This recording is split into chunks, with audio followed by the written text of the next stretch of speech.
Bera Jakiunde Akademiako lehendakaria da eta zientzian azken urteotan egiten ari diren ikerketa hoien berri emateko eskatuko diogu asko dakielako eta askotan dabilelako. Biba Ana Zubiaga! Ana! Eixo, bukamarreko egiten du horrela ondo. Apa, ongi etorri! Eskerrik asko. Eixeri lasai. Arrastion, Ana! Arrastion, bai. Zelan! Ana, emakume zientzialarien astea da, hau? Zuretzat aste berezia da? Bai, bada. Bai? Bada. Hombre, nahiago nuke astea izan beharrean urtea izatea. Bai. Baina bai, orain urte batzuk asmatu zen aste hau.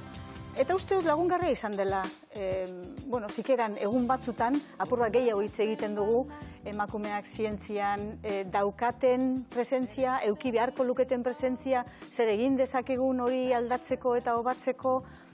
Gutxienez, astebete daukagu horretaz hitz egiteko. Ana, 40 urteko ibilbidea da, zurea. Zuri non datorkizu zientziarekiko jakin min hori? Zaila da, ben baino gehiagotan galdetu didate hori, eta zaila da jakitea. Eta esatea, ez daukat ala une konkretu bat esateko moduan. Ni baserriko alaba naiz, da orduan, naturarekin beti izan naiz, kontaktua izan dut beti oso zuzena ez da. Eta nik uste dut horrek lagundu zuela nolabait bideratzen nire interesa zientziarekiko ez da. Eta gero beste alde batetik, hau da, arrunta etzen natura. Eta naturaren galderak hor zeuden beti ez da. Eta gero beste alde batetik, nik uste irakasleek orokorrean izaten dituztela eragin itzelak guregan, ia gehien ongan. Niretzat ere izan zuten, zeuden irakasle batzuk oso onak izan nituenak, eta uste dut bateko nire hasierako bizipen horiek gehi irakasle onak izateak azkenean erabaki nuela zientziatik jotzea eta biologia jotzea. Izan ziteken besteren bat ere, badaude beste gauza asko nire interesekoak zirenak bai orduan eta bai orain. Baina, hau hartu nuen eta gustora hartzearekin, hartutako erabakiarekin. Genetista katedraduna zara, horri buruz berehala hitz egingo dugu, baina gatozen Jakiunde Zientzia, Arte eta Letren Akademiara lehendakari izendatu berri zaituztelako. Zer sentitu zenuen zu izendatu zintuztenean? Hore itzela, lehenengo. Hori seguru baietz. Izendatzearena da, zera dago, ez da, hautespen bat dago hor, hautaketa egin gendun, eta, ikusita kideek boto eman zidatela niri eta nik aurkeztu nuen mailari, ez da, horrek ematen du horea, ikusten duzu beste batzuk zuegan konfiantza jarri dutela, ez da. Aldi berean, konfiantza jartze horrek esan nahi dau, badagoela ardura bat, ez? Eta orduan, ardura horrek sortzen du nola baiteko beldurra edo ez dakizelan esan, ez da? Batez ere emakume gertatzen zaizkigun gauza dira horiek. Baina, erronka moduan gogoarekin gauzak egiteko. Zergatik behar dugu Jakiunde bezalako erakunde bat? Zein da Jakiunderen rola gizartean? Nik ulertzen dudan moduan, ez? Badaude disiplina askotako adituak, askotan akademiari lotuta daudenak, hau da, irakasleak edo ikerkuntza munduan edo aditua garenak, oso lan interesgarriak egiten ditugunak, baina publikora ez direnak horren beste zabaltzen, erakundeetara ez direnak horren beste zabaltzen, eta nik uste dut, galera bat dala. Ze guk badaukagu zerreman askoz ere gehiago, eta nolabait erakundeek eta pertsonek ez gaituzte aprobetxatzen horren beste, ez da nolabait esateko. Eta nik uste dut, honek aukera ematen duela inzuzen horretarako. Guk interesa daukagu gure ezagutza, gure jakituria, lantzeko, bermatzeko, zabaltzeko, eta nahi duguna da baita ere nola baiteko aholkulariak edo izan, paper hori bete, edo zein erakunde publiko, zein pribaturi gure ekarpenak emateko. Ekarpena esan duzu, zuk ze ekarpen egin nahi duzu Jakiunderen lehendakaritzan? Hau da, zein da zure hauteskunde programa? Nik aurkeztu nuenean programa, esan beharra daukat, nire programa izan zela nolabait jarraitzen zuena aurreko presidenteak, aurreko lehendakariak egiten zuena. Aurreko lehendakaria Juan Ignacio Pérez Iglesias izan zen. Eta hain zuzen ere, nik uste Juan Ignaziok eskatuko zuela, edo, bueno, 4 urtez egon zen, 4 urtez, eta seguruenik jarraituko zuen denbora gehiago ere. Bueno, gure lehendakaritza aldia izaten da 4 urtekoa, baina aurrekoek egin dute denbora gehiago, ezta. Eta nik uste jarraitu izango zuela, baina jakina, hartu zuenean sailburu zera lana, ezin zuen beste lana honekin jarraitu, ezta. Eta orduan, ordurakoia berak bazeuzkan nolabaiteko lerro batzuk edo markatuak, ez? Ni erabat ados nengoena bereiekin, eta orduan nolabait ja jarrita zeuden lerro horiek eta nire interesa da batez ere lerro horiek sustatzea alden neurrian, ez da? Horien artean, aipatzeko bat, bueno, lehenengoa da nire ustez presentzia. Jakiundeko presentzia, bai, gure Euskadin badago, Nafarroan ere badago, iparraldean ez horren beste, nik uste gure presentzia zabaldu egin behar dugula lurralde guztietara, modu ekilibratuago batean, ez dago guztiz, ia betikoa Bizkaia eta Gipuzkoa beti izaten dira boteretsuagoak Araba baino, horiek kontutan hartu behar ditugu, landu egin behar dugu. Beste bat da, bueno, esparru batzuetan ezagutzen gaituzte, baina beste esparru batzuetan ez dakite, ez da norgaren ere inoiz ez dut entzun, ez? Ordan hor badaukagu beste erronka bat baita ere, eta ez bakarrik komunikazio lan bat badaukagulako, baita ere, lehen esan bezala, ez? Guk aholkularitza lan gehiago ematen dugunean nik uste erakundeek askoz ere gehiago jakingo dutela guretaz eta gehiago galdetuko digutela. Jadanik badakite, guk nahiko txolan egiten dugu, bai Eusko Jaurlaritza aldundiekin, aldundia laurak, baina uste dut, datozen urteetan uste dut hori sustatu egingo dugula gehiago. Ana, eta ikerlaria badaude Euskal Herrian, nahi eta esan zen badaude. Beti hori mundu hori pentsatzen dugunean, beti estatu batuetara joaten gara, Ingalaterrara, ez dakin ora, baina Euskal Herrian bagara potentzia bat hortan. Bueno, a ber, potentzia bat. Zerekin konparatzen dozun potentzia hori, ez da. Euskal Herria txiki-txikia da, zientzia munduan, bueno, zientzia mota bat denbora gehiago daramagu, kimika ingenieritzan fuerteagoak gara, eta esate baterako konparatzen bagara, estadu mailako beste demagun unibertsitate eta zentroekin, esparru horietan oso ondo gaude, lehenengotakoak, ez bagara lehenengoak, kaso batean, baina badaude beste esparru batzuk hain ondo ez gaudenak, ez da? Eta orduan, segun zein esparrutan begiratzen dozun eta norekin konparatzen zaren, hobetotxoago ala txartxoago. Edo irabazten edo galtzen, ez? Bai, hobatzeko tartea badago, zenbagura, oraindik. Eta uste dut hori landu beharra daukagu. Eta hortan zaudete, ez? Hori bai.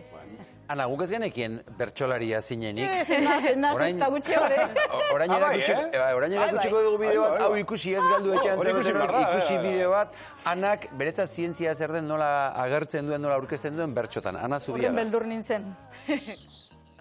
Konprenitzea zer den bizitza, izan ohi da gure ardura, iritsiz gero eurek aunera, akabo gure tristura.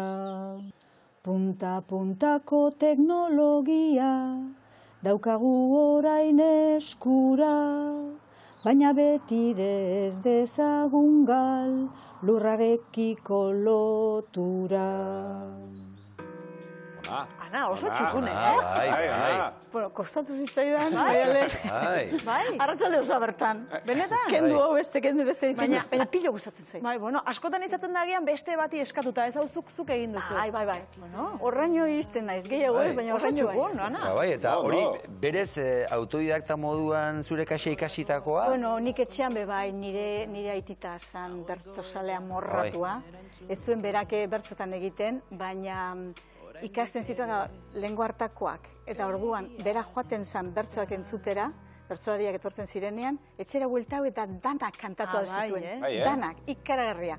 Eta orduan, saletasun hori, eta orduan, konta egite, igual etxean egoten ginen da, bai, bertso babelarek esaten zuen moduan, eta raka barri botatzen zuen. Darduan, bueno, hor saletasun horretan zertu izan nintzen, ez da hasi nintzen, eta bai, zure bertsoak ikaragarri gustatzen zaizki. Bueno, oso ongi, Ana, oso ongi, mila esker. Ana, eta zu zara forukoa, Gernike ondokoa zarazu, ez? Eta ez da, baserriko alaba esan duzu, hasieran, eta etxean ze esan zuten, zu ikerlari lan horretan edo ikasten edo hasi zinean, bideo hori hartu zenuenean, zure gurasoek eta ze esan zuten? Ez da ohikoa, ez? Esan behintzat. Esan, eta oraindik badaukagu zer egin hor. Ba, begira, nik hor eskerrak eman behar dizkien nire gurasoei. Ze nire gurasoek ikasketarik ez zeukaten, bat ere. Eta ez zuten ulertzen. Ez da berba ere, esan nienean biologia ikasi nahi nuela, zertzen ere etzekiten. Eta konfiantza guztia eman zidaten. Nik egiteko, nik uste nuena eta aurrera joateko. Beraz, konfiantza bat zuten zugan? Konfiantza izan zen, eta nik hori eskertzen diet, bioz-biotzez, bai. Ze polita. Bai. Ana, aste honetan horrela mahai gainean jarri delako gaia, emakumeak eta zientzia aipatu behar ditugu, galdetu behar dizugu. Zein da gaur egungo egoera emakume zientzialarien artean? Aurrekoan adibidez aipatu genuen, datuak aterata, osasungintzara, zaintzara bideratutako arloetan asko zeudela agian, baina beste batzuetan askoz gutxiago, eta oreka hori oraindik falta dela. Bai. Oreka hori egia esan, ez dut uste askorik mugitu denik azken urteotan. Begiratzen badiegu, batez ere STEM disiplina hoiei. STEM hoiek dira Science, Technology, Engineering eta Matematika. Hoiek, ezta? Eta hoietan ez da ikusten horren besteko aurrerapenik.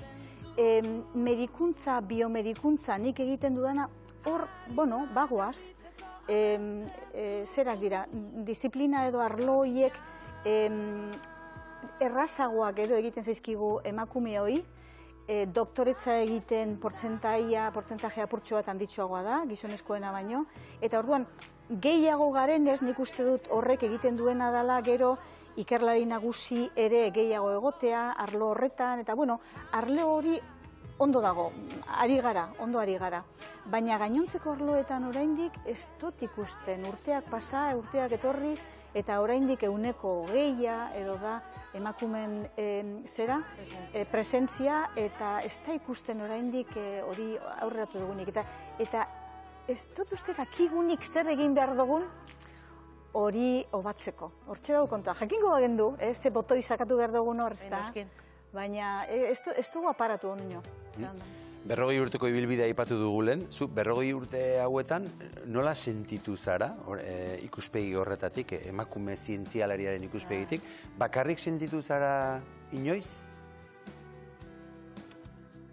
Askotan emakumei gertatzen zaiguna da guk geuregan daramagula nola baiteko konfiantza falta.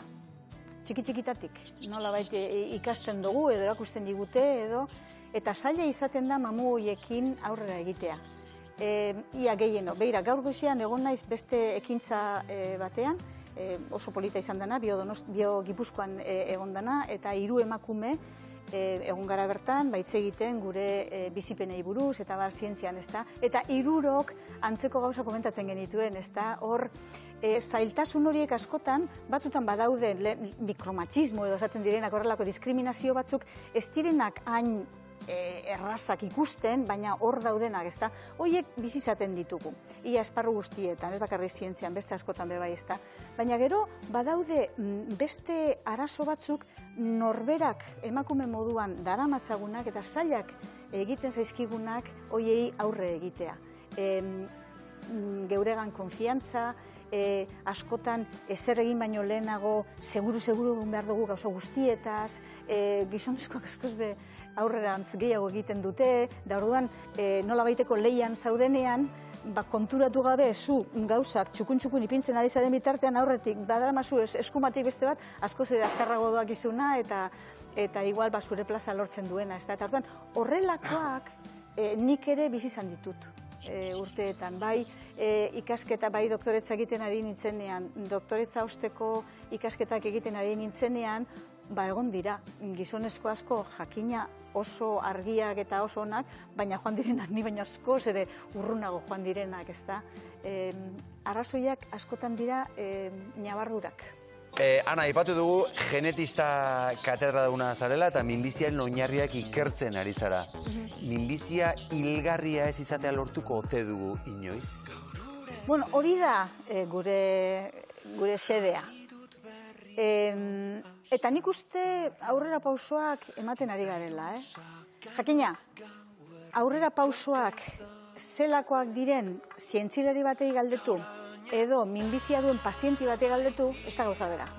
Seguretzako, 10 urte, izan daiteke aurrera paso ikaragarriak ematea, baina paziente batentzako hori oso denbora luzeegia da, ezta? Baina bai, azkenengo urteetan ikusi izan dugula, ari garaia ikusten kronifikatu dezakegula. Epe luze batean, Ez pentsatzeko orain ja datorren urtean ja lortuko dugula. Baina, erraminta kutsa hori handitzen ari gara, ikaragarri. Tratamenduak lehen oso tratamendu gutxi geneuzkan erabiltzekoak. Eta ziren, edo radioterapia, edo kimioterapia oso bortitza eta baina etzena zuzendua. Edota gero kirurgia, ezta? Baina gaur egun, kimioterapia mota dauzkagunak dira oso zuzenduak. Ezagutzen dugulako kasu askotan, zeintzuk diren minbizi partikular horrek dituen mutazioak eta zaurgarritasunak. Eta orduan, horri egin aldioguna da, tratamentu askoz be zuzenduagoak jarri. Ez bakarrik bat, kombinazioak. Horregatik gure kutsa orain askoz handiagoa da. Baina, Ana, epe luzera esan duzu kronifikatuta ikusi dezakegula, baina epe luzera zenbat da? Hau da, guko hori ikusiko dugu, Ana? Orduan, segun eta ze tumore motatan. Ze badaude tumore batzuk, minbizi batzuk, ze minbizia ez da gauza bat bakarrik. Minbiziak dira 200-dik gora. Eta orduan, batzuk badaude askoz beharrazago aurkituko ditugunak, esate baterako, odoleko minbizi batzuk, gaur egun tratatu daitezke harik eta desagertu arte. Tratamendu immunoterapikoak erabilita. Gure azkenengo kutsa horretara etorri diren, azkenengo tratamentuak dira immunoterapiaren oinarria dutenak, ezta? Eta hor badaude, kaso gero eta gehiago garestiak direla ze. Baina gero eta gehiago non pertsonak desagertu egin zaien, minbizia. Beste tratamentu, beste minbizi batzuk zailagoa gertatzen ari zaigu horrelako gertatzea. Orduan, momentu bat iritsiko da, laster, non tumore mota batzuk gelditu alditugun, beste batzuk erdizka eta beste batzuk oraindik kostatuko zaigun. Bularreko minbizia esate baterako gaur egun askoz be hobeto tratatu daiteke eta hilkortasun tasa jatsi da ikaragarri esate baterako. Asko da askoz be lehenago diagnostikatzen ditugulako. Horrek asko laguntzen du, ze oraindik mutazio tasa espada hain ikaragarri handia, orduan tratamenduak be erraztu egiten dira. Hori da.